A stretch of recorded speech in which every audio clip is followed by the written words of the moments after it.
Salam dostlar, keçənki videomda Almaniyaya dil bilmədən gəlsəm pis nələr ola bilər? Mən nə zaman müştərilərimə məsləhət görürəm ki, alman dili bilmədən Almaniyaya gəlsinlər və Almaniyada dil öyrənməyin ən rahat yolu haqqında danışmışdım. Bugünkü videomda isə Almaniyaya gəlməyin yolları, Almaniyaya gələrkən bir çoxumuzun etdiyi səhvlər, seçdiyimiz yanlış seçimlər haqqında danışacağım. Bu videoda çəkməkdəki əsas məqsədim demək olar ki, dostlar, bunu hər videomda deyəcəm. Öncəki videolarımda da demişəm. Xaricə getmək istəyi bəlli bir məqsədlərə dayanan bir istəkdir. Və xaricə getməyin bir neçə yolu qarşımıza çıxdığında biz bu məqsədləri göz ardı etməməliyik.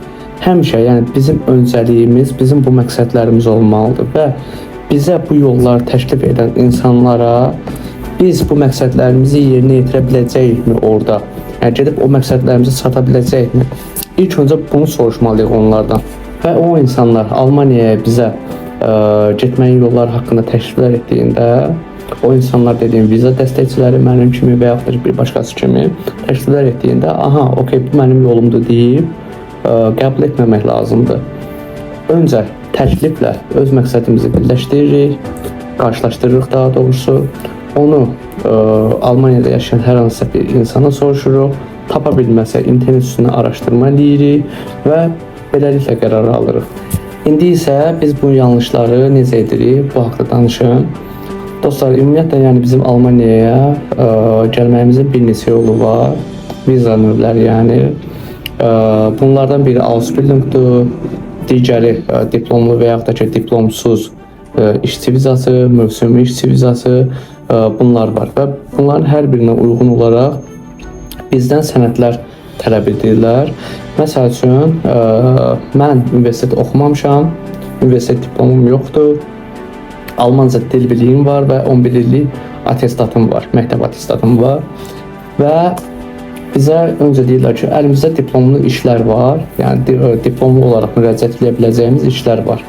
Və mənim üçün də maddiyyat önəmlidir, yaşım çoxdur, düşünürəm ki, Almaniyaya gedib ailəmə pul göndərəcəm, mən üçün də özüm yaşayacam burada, yaxşı yaşayacam və deyirəm ki, əlimdə diplom yoxdur. Deyirlər ki, okey, o zaman diplomsuz olaraq məktəb atestatınız varmı? Deyirəm ki, var. Alman diliniz var mı? Deyirəm ki, var. Və yaxud da ki, yoxdur. Yoxsa belə, yəni bəzi viza dəstəkçiləri var ki, dil biliyiniz olmadan hiylə yolu ilə sizi Ausbildunga qəbul etdirir. Və deyirəm ki, okey, indi var üstündən düşünək, dil biliyim var üstündən düşünək, ən yaxşı ehtimalına. Deyirəm, dil biliyim var, A2 səviyyə, B1, B2 səviyyə. Normalda Ausbildungda B1, B2 səviyyə iş yerləri tələb edir, amma A2 səviyyəlindən də bunu bacara bilirsiniz. Və Ausbildungu seçdim. Yəni atestatım var, A2 səviyyə və yaxud da B1, B2 səviyyə dil biliyim var. Ausbildungu seçdim. Burada etdiyim yanlış, səhv mənim məqsədimi unutmağım oldu. Sırf buna uyğun oldum deyə məqsədimi unutdum. Çünki mən evimə pul göndərməli idim, yaşım çoxdur, özümdə burada dolanmalıyam. Və Ausbildungdakı maaşlar bildiyim və gördüyüm qədərilə 1000-1200 arası olur və daha yüksək ola bilər. Daha yüksəyini görməmişəm. 1600-1700 də ola bilər, amma görməmişəm. Və biz bu qazandığımız 1000-1200 maaşdan sığortamızı yatırırıq, ona əlavə ev pulu veririk, özümüz dolanırıq və bizim Azərbaycana göndərəcəyimiz məbləğ əlimizdə qalır 100, 150, 200 avro pul. Bu da ki, maksimum 200 ilə hesablasan 400 manat heç etmir. Və Almaniyaya gəlməyimizin anlamı qaldı və Almaniyada da yaxşı dolanmadığa özümüzü sıxdıq ki, o şeyi, o 200 avronu göndərə bilək. Yəni, bizim burada yanlışımız bu oldu. Araşdırmadıq. Sadəcə sənədlərimiz buna uyğun oldu deyə bunu seçdik. Və yaxud da ki, mövsümi işçi vizası.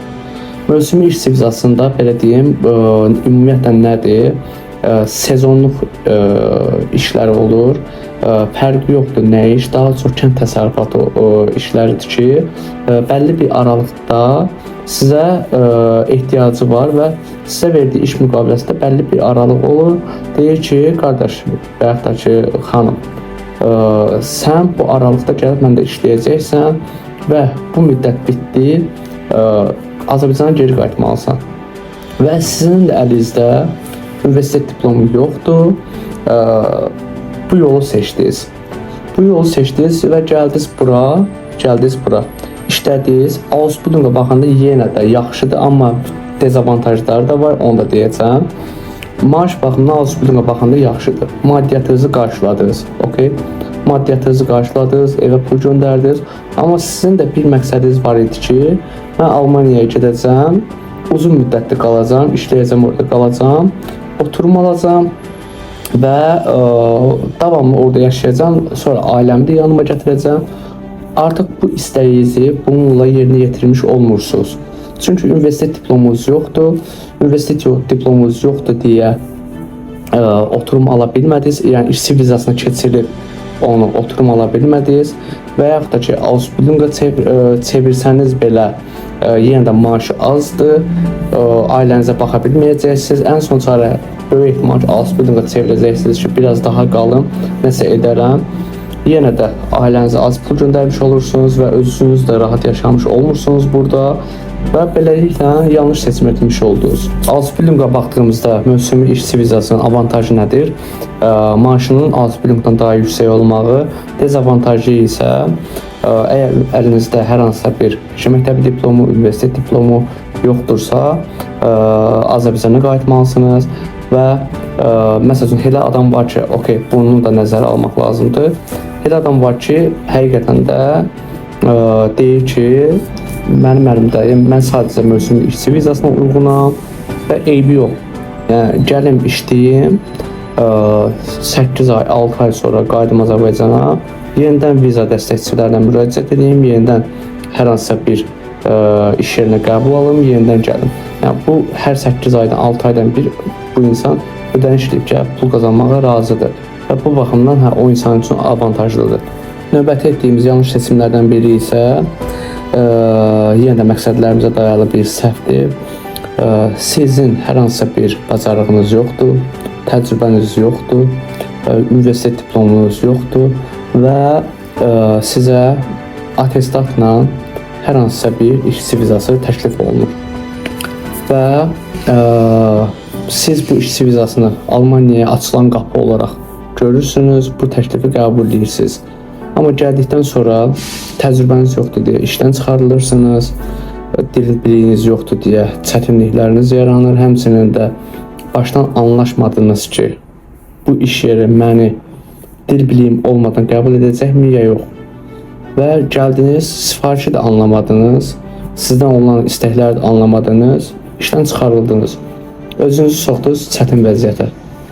Və faktiki sizin ailədən dəstəyiniz, maddi dəstəyiniz var idisə və heç bir bacarığınız yoxdur, Almancanız yoxdur, siz yəni Almancanı öyrənib, tələsmədən Almancanı öyrənib, tez bir müddətdə öyrənib, Ausbildungla siz peşə təhsili ala bilərdiniz. Bu sahəni öyrənib, hər hansı bir sahə seçib, o sahə üzrə Ausbildung tapıb, o peşəni yaxşı öyrənib, gəlib burada həm işləyib, həm təhsilini alıb, yaxşı bir bacarıq əldə edə bilərsiniz və Ausbildungu bitirdikdən sonra bu işin peşəkarı olursunuz və sizi, yəni Almaniyada demək olar ki, əl-əl axtarırlar və siz o Ausbildung diplomunuzu verdiyinizdə belə sizə bu işin peşəkarı olaraq baxırlar. Həmçinin də dövlət yerləri sizə bəlli bir qaydalar qoyur ki, məsəl üçün, tutaq ki, gastronomiya üzrə Ausbildung bitirmisiniz və normal bir işçi vizası ilə gələn bir şəxs var. Normal sizin maaş tələbiniz normal o işçi vizası ilə gələn insandan daha yüksəkdir və dövlət sizin bu haqqınızı qoruyur. Çünki siz bu işin peşəkarısınız. Növbəti etdiyimiz yanlışlardan biri isə araşdırmamaqdır. Belə deyim dostlar, biz viza dəstəkçilərindən tövsiyələr alırıq, təkliflər alırıq və çox viza dəstəkçisi əlində olan işlərin tələblərinə uyğun müştəri axtarır və buna uyğun olaraq da çox vaxtı bizə yanlış məlumat verir. Məsəl üçün, bir viza dəstəkçisidir və əlində bir neçə iş var və hamısı da diplom tələb edir. və universitet diplomu tələb edir. Və bizə deyir ki, biz soruşuruq ki, nə işlər var, sayır bu. Deyir ki, okey, universitet diplomunuz varmı? Deyirik, yox. Deyir ki, yox, universitet diplomunuz olmadan mümkün deyil, Almaniyaya getmeniz mümkün deyil.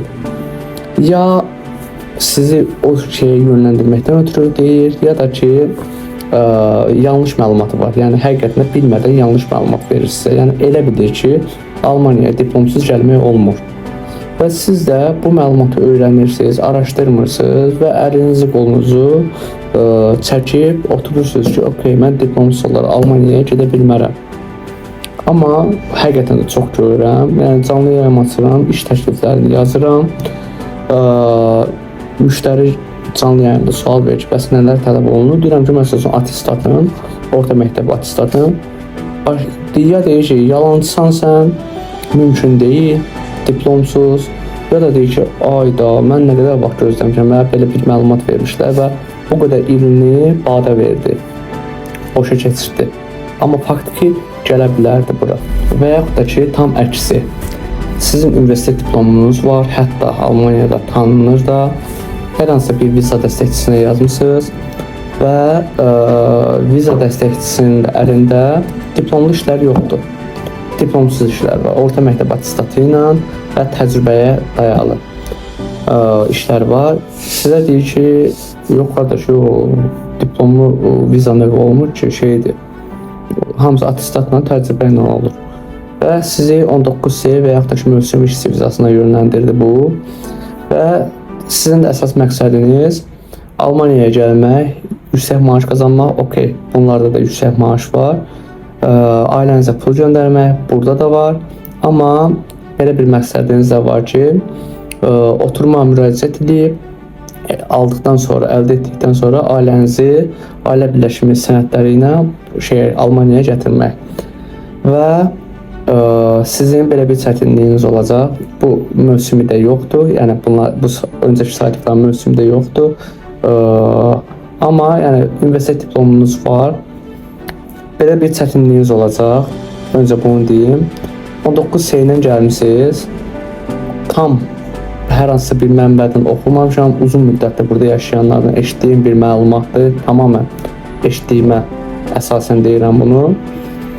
Əgər siz diplomlu olaraq gəlsəydiniz bura, ailə birləşimi ilə dəvət etdiyiniz şəxsdən beynəlxalq dil sertifikatı, dil biliyi tələb olunmayacaqdır. Amma 19C ilə gəldiyinizə görə beynəlxalq dil sertifikatı Almanca və dil biliyi tələb olunur. Bu bir çətinliyiniz. İki çətinliyiniz tamam. Dil biliyi yoxdur, sertifikatı da yoxdur, əlinizdə diplomunuz var. Bundan istifadə edib vizanı dəyişə bilərsiniz. Bunun üçün də hər hansısa bir 18B-yə aid, 18B viza növünə aid iş yeri tapmalısınız. Ona daxil olan, ixtisaslı iş növünə daxil olan iş yeri tapmalısınız. Bu bir çətinlik. İş yerindən lazım sənədləri almalısınız. Bu iki çətinlik və aldıqdan sonra yenə də universitet diplomundan bir yerdə dövlət qurumlarına verməlisiniz. Burada viza növünüz dəyişdirilməlidir. Viza növü dəyişdirildikdən sonra ailənizi dəvət edə bilirsiniz ki, dil biliyi olmadan hər hansı bir sertifikat tələb olunmadan. Və bu da yəni gördüyünüz prosesi bir xeyli uzatdınız. Amma fakt ki, təklifi aldınız, onu araşdırın. Tək bir viza dəstəkçisi ilə danışmayın. Bir neçə viza dəstəkçisi ilə danışın. Xaricə gəlmək asan bir iş deyil. Və sizin həyatınız dəyişir. Sıfırdan başlayırsınız hər şeyi. Hər şeyi araşdırın. Ki, mən bu işlə gəlsəm, mən hansı viza növünü alsam? Və bu viza növünü alsam, Almaniyadakı mənim avantajlarım nədir, dezavantajlarım nədir? 18B-ni alsam, mənim Almaniyadakı avantajım nədir, dezavantajım nədir? Tamam, bu sənədlər, bu viza növünə aid deyiləm, yəni uyğun deyiləm. Bu uyğun olduğum viza növünü alsam başıma nələr gələcək, mənim avantajım nə olacaq, dezavantajım nə olacaq? Və yaxud da ki, Ausbildung olsun, Ausbildunga mən gəlirəmsə, yenə də deyim, mənim məqsədim də öyrənməkdirmi, maddiyyatdırsa, yaşınız böyüksə, Sizin əlinizdə baxan varsa maddi baxımdan qətiyyən məsləhət görmürəm bunu, yenə də deyirəm. Yəni bunların hamısını bir sözlə bir viza dəstəkçisindən təklif aldınız. O təklifə uyğun olduğu anında qəbul eləməyin. Soruşun, Almaniyada yaşayanlarla danışın, çoxlu canlı yayın açanlar var. Tək onlar da kifayətlənməyin, çünki hər hansı bir şəxs olar, gəlib ailəsi məsələn ona baxır, ona bundan borc alır. Yəni şəxsdən şəxsə dəyişə bilən bir şeydir bu. Borc alır, rahat yaşayır da. Və sizə də məsləhət görür ki, tutaq ki, az bilin qeydin, hə, okey, eləyin. Mən gəlmişəm, bu deyir, rahat yaşayıram. Və canlıda da deyə bilmir ki, borcla yaşayıram. Və məsləhət gördü, siz də gəldiniz, belə bir sıxmasınız, zibilə düşdünüz. Ona görə dediyim kimi, çoxlu adamlarla danışın, Almaniyada yaşayan viza dəstəkçilərindən və hər hamının öz təklifini alın. O təklifləri də yenə də hamı ilə maraqlanın və bu cür qərar verin. Və inanın ki, dostlar, xaricə gəlməkdə əsas məqsədlərinizə öncəlik verməməyiniz, versəniz belə araşdırmamağınız, sizə olan təkliflər araşdırmamağınız çox pis nəticələr yaradır. Belə bir sizə baş vermiş hadisə danışım. Tanışımın tanışıdır, şəxsən tanımıram. O məndən öncə hətta Almaniyaya gəlibdi və bu adam Almaniyaya gəlmək üçün, yəni Almaniyaya gəlib işləmək məqsəd olubdu, ailəsinə pul göndərmək məqsədi olubdu və araşdırmadan, etmədən gedib hər hansısa bir səyahət şirkətinə, heç dil kursu tipli işçi vizası təşkil edən şirkətədir. Gedib səyahət şirkətinə deyib ki, mən Almaniyaya getmək istəyirəm, işləmək üçün. Və deməyib daha ki, mənə iş tapın, gedim Almaniyada işləyim və işçi vizamı alın. Onu da deməyibdi. Və səyahət şirkəti buna belə bir təklif veribdi. Gəl, biz sənə turistik viza düzəldək. Turist vizası ilə get, iltican qəbul olana qədər hər hansı bir iş yeri tap, qara işdə, iş tapmaq asandır, 2x2-dir. İşdə, qara işdə, iltican qəbul olduqdan sonra normal işdə. Və o şəxs də bunu qəbul edib, nə azdan çox 10.000 pul veribdi. Və heç işçi vizası da, yəni işçi vizası ilə gəlsən belə o qədər pul deyil. 10.000 pul verib, gəlib bura, dediyi kimi də eləyibdi, işini də tapıbdı, biraz yəni birbaşa oldu, işini də tapıbdı, tanımaya buraları, ilticasını da eləyibdi və əvvəllər qara işləyib, sonra yəni ilticasını eləyib, ilticası okey, yəni ifadəsini veribdi, qəbul alıbdı, sonra rəsmi işləməyə başlayıbdı, amma iltica səbəbləri əsli olmadığına görə və ilticaların hamısı, sizin verdiyiniz ifadələr hamısı araşdırılır. Və araşdırılır, baxıblar ki, yəni bu adam yalan danışırdı, bu adamın heç bir problemi yoxdur olduğu ölkədə. Və şeydir, adamı tərk veriblər, yəni ilticasını tərk veriblər, ölkəni tərk. Adam hal-hazırda yenə də Azərbaycandadır. Yaxşı ki, yəni yalandan pis ifadə verməyibdi. Və adam hal-hazırda Azərbaycandadır, Almaniyadan tərki var, bitirdi buranı. Bəlli bir ildən sonra yenidən qayıda biləcək. Bir, məqsədini iləri sürmədi, demədi ki, mənim məqsədim, istəyim budur. Yəni, mənə niyə 10.000 alırsansa, mənə niyə iş tapmayasan, niyə iş vizamı düzəltməyəsən ki? Və araşdırmamalı ki, gəlib iltica, yəni qaçqınlığa baş vurarsan, bunun nəticələri nələr olacaq? Bildi, bilmədən ifadə verib və tərk aldı. Və həqiqətən də canlıda da görürəm, bu məsləhəti də vermək istəyirəm. Canlıda dəhşət çox sual verən var. Almaniyada da yaşayırlar. Almaniyada da həqiqətən yaşayırlar. Almaniyadadılar. Vizalar da var, hər bir şeyləri var. Və yaxud da ki, Azərbaycandadılar. Deyirlər ki, qardaş, gəlib turistik olaraq gəlib və yaxud da ki, Almaniyadayam, mənə qara iş tap, gəlib qara iş deyək. Qardaş, qara iş məsləhətli deyil. Nə sənin vergin yatır və tikan üstündəsən. Çünki hər an bir yoxlama gəlib girərsə, səni tutarsa, həm sənə cəza yazır, həm iş yerinə yazır. Və bu dəfələrlə belə təkrarlanarsa, yoxlamanın səni tutmağı, sənin deport olma ehtimalın var. Və belə bir şey deyim dostlar, siz əgər Azərbaycandan gəlirsinizsə, Azərbaycandakı hər şeyi, Azərbaycandakı daha doğrusu hər şeydən vaz keçirsiniz. Azərbaycandakı pensiyadan vaz keçirsiniz. Azərbaycandakı tanışlardan vaz keçirsiniz. Azərbaycandakı sosial həyatınızdan vaz keçirsiniz. Tüm bağlardan vaz keçirsiniz. Və hal-hazırda tutaq ki 25 yaşınız var. Gəldiniz bura, qara olaraq tutaq ki professional qaçırsınız da, yoxlama sizi tuta bilmədi. 50 yaşına qədər burada işlədiniz.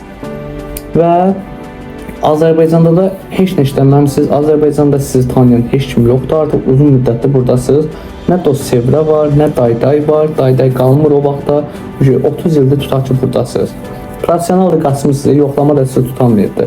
Nə dayday qalır, nə sizin Azərbaycanda təcrübəniz qalıb. Almaniyada da qara işləmisiniz. Almaniyadakı sənədlərinizi Azərbaycana qayıtsanız verə bilmirsiniz ki, mənim təcrübəm var. Və pensiyada yazılmayıb sizə. Sizin pensiyanız yoxdur.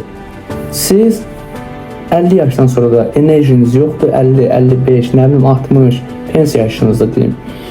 Enerjiniz yoxdur. Heç yerdən pensiya ala bilmirsiniz. Qaldınız belə. Sizə kömək edən insan da yoxdur. Qaldınız ac-yalavac. Yəni işinizi get-gedə özünüz çətinləşdirirsiniz. Məqsədiniz Almaniyaya gəlmək olmalı deyil. Məqsədiniz gələcəyinizi yaxşı qurmaq olmalıdır. Və yaxud da ki, Almaniyadakı məqsədlərinizi gerçəkləşdirməkdən ötürü qurduğunuz planlar əsasında etdiyiniz səhvlərdir. Bu səhvlərdən birini deyim. Hələ inanın ki, yəni çox səhvlər var və ağlıma gəlməyənlər də var. Və bu səhvlərdən birini deyim. Yəni bunu gerçək olaraq real həyatda görməmişəm, amma canlı yayınımda insanların dediyinə əsasən deyirəm. Deyirlər ki, qaqa, mənə şeydir, Almaniyada sən qara iş tap. Mən turist vizası ilə gələcəm Almaniyaya. Fərqində deyil ki, turist vizası ilə işçi vizası eyni qiymətdir. Hətta turist vizası biraz daha yüksək qiymətdir. Eyni qiymətdir. İşçi vizası və turist vizası eyni qiymətdir. Belə düşünün ki, turist vizası daha ucuzdur və şeydir, daha asandır. Bir gələcəm Almaniyaya, sən mənə qara iş tap. Mən turist viza müddətim bitənə qədər qara işləyəcəm. Ümumiyyətlə yəni qara işləyəcəm və qara işləyə öz keçimimi sağlayacağam, türklər demiş. Və şeydir, Almaniyada bir xanım tapacağam, Alman xanım və yaxud da ki hər hansısa bir Avropa ölkəsinin vətəndaşı xanımı tapacağam. Onunla evlənəcəm, bunun sayəsində oturum alacağım. Oturum aldıqdan sonra rəsmi işləyəcəm artıq. Və burada səhv nədir? Bu bir ehtimaldır. Burada yəni sizə belə bir şey deyim. Yaraşığı, boyu boy, nə bilim, gözü göz olan nə qədər insan var və həyatında yəni Almaniyada gəlməklə bir səhv ediblər. Deyiblər ki, gedək o bayaqki çəkdiyim misal kimi deyiblər ki, gedək iltica eləyək və çox yaraşıqlı da insanlardır və Almaniya bunlara tərk veribdir və yaxud da ki, tərk vermək üzrədir, bilirlər zaten, yəni tərk vermək üzrə olduqlarını və bunlar yəni hələ də bir xanım tapıb evlənə bilməyiblər. Evlənsələr, oturum alacaqlar, birbaşa yox. Bəlli bir müddət bir evdə qalmalıdırlar və yaxud da ki, bir evdə qalırmış kimi göstərməlidirlər. Göstərdikdən sonra, dövlət buna əmin olduqdan sonra oturum verir. Və bu adamlar tapa bilmir hələ. Bu adamlar burada zibildədirlər. Və sənin gəlib, mən orada bir xanım tapacağım, bir xanımla evlənəcəm və yaxud da ki, xanımsızsa, mən gəlib orada bir bəy tapacağım, bir bəylə evlənəcəm deməyiniz, bu planınız bir ehtimaldır. Edə bilməmə ehtimalınız da var. Və sənin gəlib qara işlədiyin müddətdə, turist vizası ilə qara işlədiyin müddətdə sənin kontrol tərəfindən, dövlət kontrolu tərəfindən tutulmağın sənin Almaniyadan deportundur. Çünki sən gəlib turist vizası ilə Almaniyada işləyə bilməzsən və müddətdən artıq da yaşaya bilməzsən, müddətindən artıq tutuldunsa yenə də deport alırsan. Və yaxud da ki, bunu deyim, hər hansısa bir şəxslərdir, hər hansısa bir Schengen ölkəsində oturumu var və yaxud da ki, vizası var, oturum üstünə görə daha yaxşı ehtimal. Məsələn, Polşa üstündən hər hansısa bir şəxsin oturumu var və deyir ki, qaqa, mənə Almaniyada iş tap. Deyirəm ki, qardaş, sən gəlib Almaniyada rəsmi işləyə bilməzsən. Deyir ki, okey, qara olsun. Deyirəm ki, bax qardaş, sən Polşada 200 avro, 300 avro rəsmi olaraq aşağı maaşla işləməyin burada qara işləməkdən çox-çox daha yaxşıdır. Çünki təhlükə yoxdur. Tutuldunsa deport. Pensiyan yatır. Oturumunu orada uzada bilirsən. İşləyirsən, vergini verirsənsə, oturumunu orada uzada bilirsən. Yəni, Almaniyaya gəlib 200 avro, 300 avro əlavə işləmək, qara işləmək çox pisdir. Yəni, niyə işinizi çətinləşdirirsiniz bu baxımdan? Yəni, ondan sonra get Polşada 200-300 avro əlavə ehtiyacın yoxdur. Əlavə bir dənə, heç olmasa Polşada cəhənnəmə bir dənə qara iş tap. Zaten iş icazən var. Qara iş tap, cəhənnəm qoy, tutsalar cəza yazsınlar, deport eləməsinlər. Tutsalar cəza yazsınlar. Amma Polşa hökuməti sən gəlib burada qara işləsən, Polşa hökuməti bilsə ki, sən gəlib Almaniyada oran vizası ilə və yaxud da oturumu ilə burada qara işləyirsən Almaniyada, çox daha çox pis olacaq. Yəni, cəhənnəmə heç olmasa Polşada, məsəl üçün 200-300 aşağı maaşla işlə, o 200-300-ə ehtiyacın yoxdur. Günlük məsəl üçün 2 saatda, 3 saatda başqa bir yerdə əlavə işlə, həftənin 4 gün, 5 gün. O ehtiyacı al, qara tutul, cəhənnəmə. Orada qara tutul. Qara tutulsan cəza yazılacaq ən son variant olaraq səhər. O da ilk başdan yox, bir neçə dəfə tutulandan sonra cəza yazılacaq. Amma yəni gəlib bura, sırf Almaniyaya gedim, gəlin burada nə olursa olsun işləyim, nətər olursa olsun işləyim, işimi çətinləşdirmə. Və son olaraq dostlar, mən nə zaman məsləhət görürəm ki, Ausbildung, nə zaman məsləhət görürəm ki, 18B işçi vizası diplomlu, nə zaman məsləhət görürəm ki, 19C işçi vizası, nə zaman məsləhət görürəm ki, mövsümi işçi vizası ilə gələsiniz. İlk Ausbildungla başlayın. Dostlar, yəni mənim məsləhətimdir bunlar. Düşünürəm ki, sizin əgər 25 yaşdan aşağı yaşınız varsa, əlinizdə heç bir bacarığınız yoxdursa, xüsusilə də hər hansısa bir peşə məktəbi və yaxud da ki, universitet oxumamısınızsa, Almanca dil biliyiniz varsa, Ausbildung etməyinizi məsləhət görürəm. Xüsusilə də dediyim kimi, universitet oxumamısınızsa, oxuyub da, yəni əlinizdə bacarığınız yoxsa yenə də məsləhət görürəm, amma xüsusilə də universitet oxumamısınızsa, əlinizdə heç bir bacarığınız yoxdursa, ailə dəstəyiniz varsa, çünki maaşlar azdır və yəni bunu belə düşünün, universitet oxumamışam, əlimdə bacarığım yoxdur, yaşım 25-dən çox azdır, yəni 19, 20, 21 az belədir. Gedim Ausbildung eləyim, Almancam var, yoxdursa da öyrənim, öyrənməmiş hilə yolu ilə gəlməyə məsləhət görmürəm. Öyrənim, gedim orada hər hansısa bir peşə öyrənim, peşəmin peşəkarı olum və bununla daha çox yaxşı yerlərdə işləyim və yüksək maaşla. Ausbildung belə 18B işçi vizasını deyim. Əgər universitet diplomunuz varsa, xüsusilə də diliniz varsa, dil biliyiniz varsa, yoxdursa da belə Almaniyada bəzi şirkətlər var ki, dil biliyi tələb etmədən sizi dəvət edir. Xüsusilə də bunlar türklərdir, yəni türkcə danışdığımızı, danışa bildiyimizi bilirlər və buna görə də dəvət edirlər bizi. Və maddi ehtiyacımız varsa, Azərbaycanda maaşımız yaxşı deyilsə, Almaniyaya gəlib işləyəcəyimiz işin maaşı Azərbaycandakı maaşdan daha çox yaxşıdırsa və Alman diliyim varsa xüsusilə məsləhət görürəm ki, 18B işçi vizası ilə gələsiniz. Və işçi vizası ilə gəlməyin yenə də deyirəm, ən önəmli xüsusiyyəti sizin yaşınız çoxdur Yəni 40-45 demirəm. Mən şəxsən yəni özüm 35-ə qədər olan şəxslərə viza dəstəyi göstərirəm. 25-dən çoxdursa, alman diliniz varsa və yaxud da ki, dilli biliyi olmadan sizi dəvət edirlərsə, işinizin əsas professionalısınızsa, çünki məsəl üçün aşbazsınız, professional aşbazsınız, dil biliyiniz yoxdur, qarşı tərəf sizin dil biliyiniz olmadığını bilir, amma professionallığınızın da fərqindədir, sizi dəvət edir, bu zaman gəlin. Yox, əgər ki siz aşbaz deyilsinizsə, həmçinin dil biliyiniz də yoxdur, sizin gəlib burada işdən çıxarılma səbəbiniz dil biliyiniz deyil, işinizi bacarmamağınızdır. Mənim özümdə məsələn şəxsən işlər var. Dil biliyi olmadan dəvət edən işlər var.